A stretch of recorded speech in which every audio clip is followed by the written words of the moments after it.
Chile to prawdziwy koniec świata. Położone 13 000 kilometrów od Warszawy Santiago to najdalej wysunięte na południe miejsce, w jakim byłem.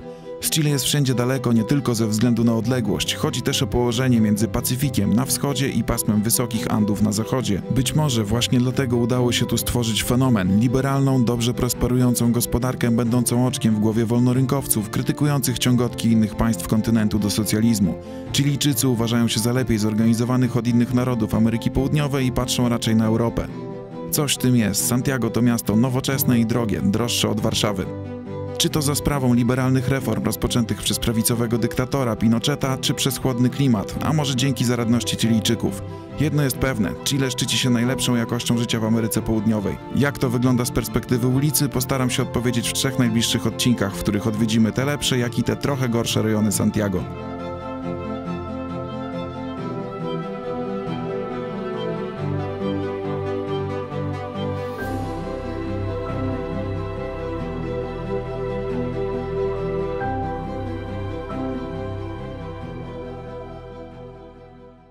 Dzień dobry, witam serdecznie Państwa, witam w Santiago w Chile. Na początek pokażę Wam moje mieszkanie, które kosztuje tyle na dobę, a wygląda tak.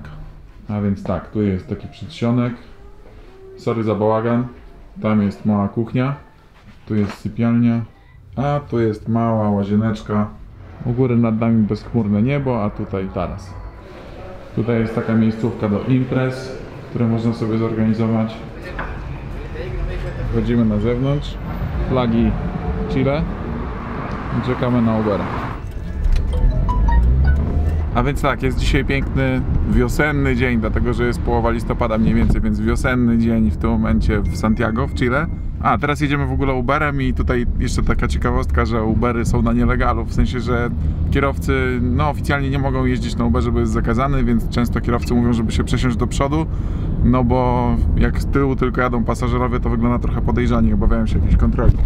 Jeżeli chodzi o Santiago, stolicę Chile, jest to miasto bardzo rozwinięte w stosunku do innych miejsc, w których byłem w Ameryce Południowej. Jakość życia jest tu o wiele lepsza, wszystko jest czystsze, nowsze, bardziej na bogato. Chile przoduje ekonomicznie, jeżeli chodzi o wzrost gospodarczy w tym momencie w Ameryce Południowej. Natomiast nas Chile, właściwie mnie Chile przywitało szorstko, ale nie jest to wina Chile, jest to związane bardziej z tym, że gdy tylko tu przyjechałem i miałem trochę szybszy internet chilijski, to chciałem zrobić aktualizację softu w kompie w moim MacBooku. No i wykrzeczyło się wszystko. Większość rzeczy miałem zbackupowane, ale niestety film z pierwszego dnia z Limy, stolicy Peru, gdzie nagraliśmy naprawdę świetny materiał. Spotkaliśmy m.in. w Limie Izę i Piotrka z kanału Podróże z Pazurem. To są tacy fajni ludzie, którzy podróżują ze swoim psiakiem, Snoopim. No i niestety z tego dnia materiał całkowicie poszedł z dymem. Także nie za dobrze mi się kojarzy Santiago, ale to moja wina, nie zrobiłem backupu akurat paru rzeczy przed aktualizacją, a trzeba to zawsze robić, pamiętajcie.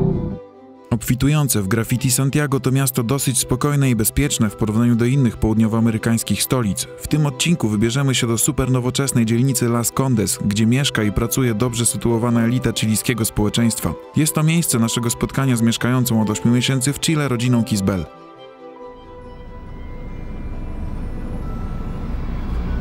Dojechaliśmy w tym momencie do takiej dobrej dzielnicy Las Condes, gdzie jest dużo biurowców i jesteśmy w parku Araucano. Zobaczcie, jak jest jasno, nie wiem, czy to widać dobrze. A jest godzina już 23. Mam wrażenie, że Chilijczycy tak sobie czas ustawili, że późno wschodzi słońce, bo gdzieś koło 7, ale z kolei do późna jest jasno. Myślę, że moglibyśmy w Polsce tak zrobić zimą, żeby powiedzmy, że zachodziło tam o 18, a niech sobie wschodzi o 9. Zamiast wschodzić o 6:30, a zachodzić o 15. No dobra, trochę pokręciłem godzinę, ale wiecie, o co mi chodzi. Kisbel jest zimno, mi z kolei jest ciepło, bo wiem, że u nas jest teraz koniec listopada. Zobaczmy, ile jest stopni z kolei. 23 stopnie, w ciągu dnia jest około 31-32, a w nocy 14-15. Z tym, że tych 31 stopni w dzień się w ogóle nie czuję, dlatego że jest to bardzo sucho. Gdy leciliśmy tutaj z Limy, to ciekawa obserwacja. Wydawałoby się, że jest to mniej więcej na tej samej wysokości geograficznej względem różnicy czasu lewo-prawo. No okazuje się, że różnica wynosi 2 godziny.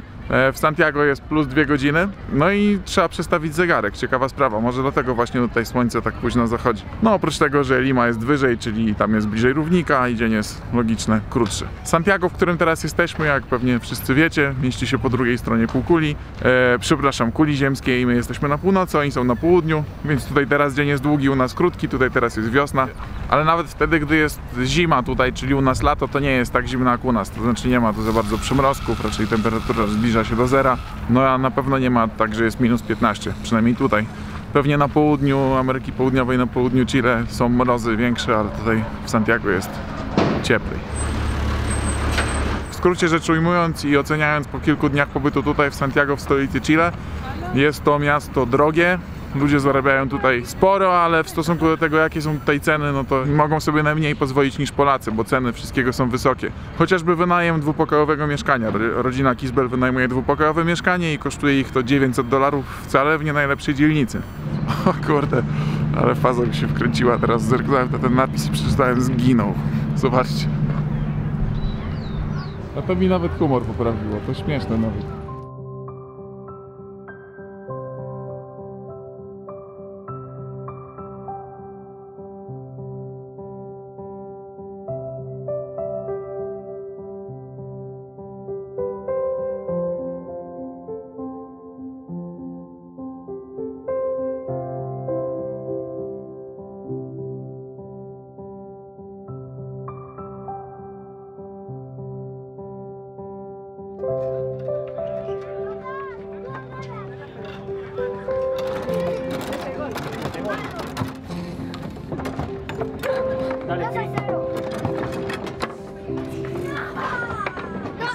A więc tak, przechadzając się po tym miejscu, jest to taki park do ćwiczeń. Mamy podobne chyba już tematy w Europie, to znaczy w Polsce też. Tutaj sobie można ćwiczyć, tutaj sobie można ćwiczyć i tak dalej, i tak dalej. Tak w sumie przed chwilą się zastanawiałem, co tu ciekawego pokazać można i zastanawiałem się nad tym, że trochę taka nuda tutaj jest. I później sobie zdałem sprawę z tego, że to, co dla mnie jest interesujące, czyli właśnie Caracas i to, że jest tam niebezpiecznie i ciekawie można to pokazać, to dla nich, dla tej wenezuelskiej rodziny, mojej dziewczyny, dla nich to, co tutaj jest fajne, dlatego że to jest stabilność, to jest bezpieczeństwo, to jest normalne życie. Dla mnie, dla nas znudzonych Europejczyków, znaczy nie wiem, może części z was się podobają takie miejsca, no dla mnie spoko, no można pójść coś zjeść w restauracji, przepłacając okrutnie, no ale taką normalność oglądać jak no, po prostu działające boiska, ludzie, którzy grają sobie w tenisa i futbol, piłkę nożną czy cokolwiek. Nie jest to miejsce, w którym chciałbym spędzać swoje wymarzone wakacje, ale dla nich jest to po prostu wybawienie od Wenezueli. Pojąłem to dopiero teraz.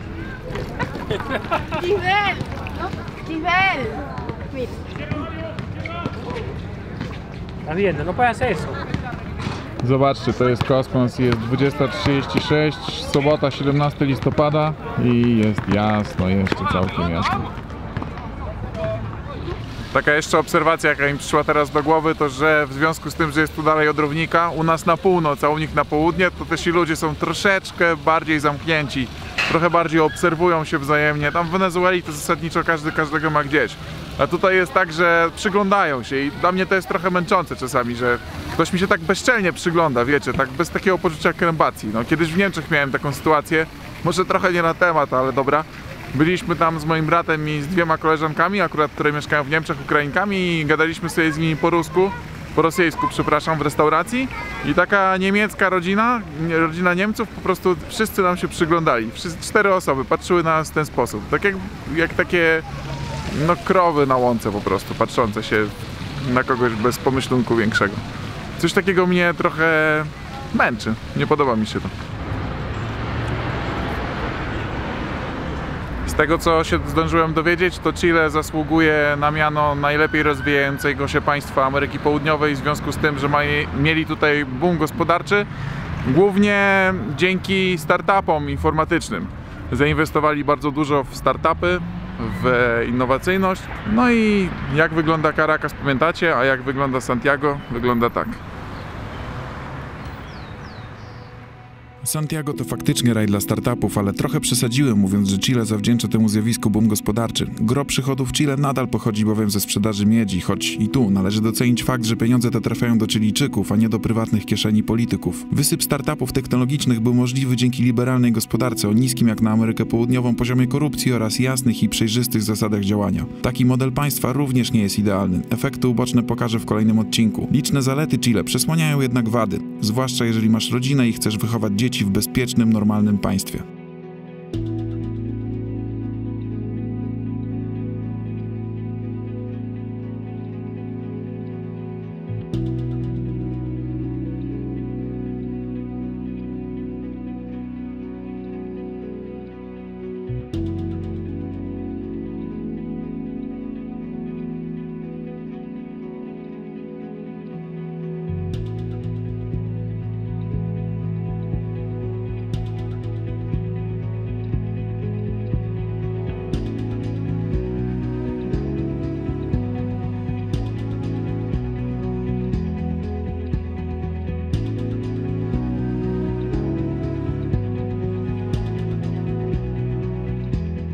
Jesteśmy w tym momencie w takim centrum handlowym trochę japiszońskim. Mieliśmy tutaj zjeść, ale jak spojrzeliśmy na to, jakie są ceny, wychodzi, że na nas 5-6 osób to wyszło z $70, gdyby chcieć cokolwiek zjeść, albo pod 100.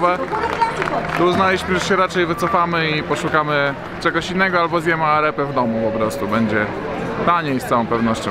Tu na przykład jest jedzenie i takie danie kosztuje $22 za osobę. No naprawdę jest tu bardzo drogo. Nie chcę wyjść na jakąś totalną cebulę, ale no nie zamierzam wydawać tutaj 500 zł teraz na obiad. Zwłaszcza po tym, jak wydaliśmy na bilety do Chile, a bilety w Ameryce Południowej nie są tanie. Krocie. Idziemy do jakiejś sieciowy. Mam taką rozkminkę czasami, że ci ludzie z tych krajów, gdzie jest więcej kasy, którzy mają te lepsze ubrania i się innym przyglądają, tak jak oni wyglądają, są bardziej zniewoleni od tych ludzi z tych biednych krajów rozwijających się, gdzie nie wiadomo o co chodzi, gdzie nie wiadomo jaka będzie przyszłość. Ale przynajmniej życie to życie. Coś się dzieje, jest ciekawie, nikt się nie skupia na metkach, na ubraniach i na pierdołach tego typu.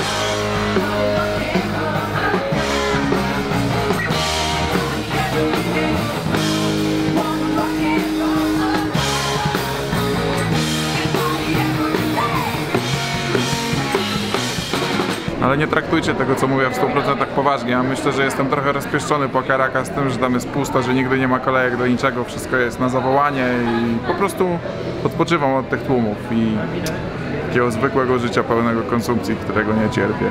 A tutaj jest. Jesteśmy w Starbucksie i kupujemy sobie z Rafaelem kawkę. Tak wyglądają ceny. Izbel liczy kasy, zaraz zobaczymy ile wyjdzie. Serían 10.800. A propos hiszpańskiego, to nie mogę coś się z nimi, znaczy dogaduję się z nimi, ale nie rozumiem co mówią często. Mówią jakoś tak szybko i niezrozumiale, jakby seplenili. Ja to wenezuelski bardziej. Ale no wszędzie ich rozumiem, ale wszędzie rozumiem hiszpański, ale w Chile jakoś nie za bardzo mi to idzie. Te 3 kawy kosztowały 10,800.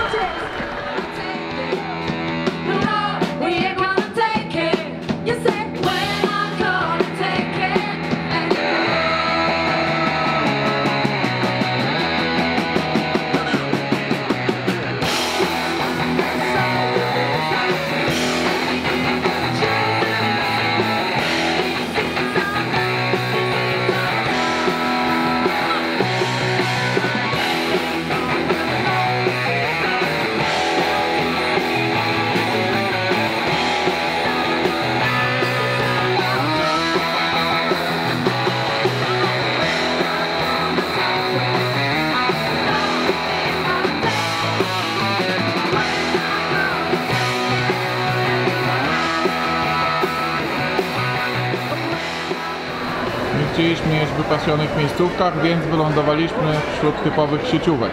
Ale i tutaj nie spodziewam się niskich cen. Zobaczymy i pokażemy. Ceny w KFC, jakby kogoś interesowały. Tu macie Pizzę Hut, jak chcecie możecie sobie zobaczyć ceny. Taco Bell, tu jakieś kombuksy, których w Polsce nie ma. Wendy's też w Polsce nie ma. I Burger King. Zamówiliśmy więc najzdrowsze jedzenie pod słońcem, KFC, kubełek, 4 napoje, drugi kubełek. Co tam jest? Frytacze, a tam jeszcze jakieś takie kulki kurczakowe. I jeszcze empanady. I całość kosztowała tyle. No i tak to wygląda, moi drodzy, jeżeli chodzi o dzisiejszy dzień spędzony w takim dosyć komercyjnym miejscu, centrum handlowym i ładnym parku, ale jest chłodno. Zobaczmy, ile stopni i która godzina. No więc jest 17 stopni, a godzina 23:21. Listopad. Koniec wiosny, zaczyna się lato w Chile. Fajne listopady tu mają. To tyle na dzisiaj. Już za 2 dni, bo 1 stycznia 2019 roku odcinek pokazujący inne, również te mniej reprezentacyjne oblicze Santiago. Pochodzimy z kamerką GoPro i pooglądamy z bliska ulicę Chile. Tymczasem tych z Was, którzy jeszcze nie widzieli, zapraszam do obejrzenia serii filmów opublikowanej przez Romana, którego poznaliście w mojej relacji z Naddniestrza. Zapraszam serdecznie i życzę Wam miłego dnia. Mantente a la derecha hacia Costanera Norte, dirección poniente.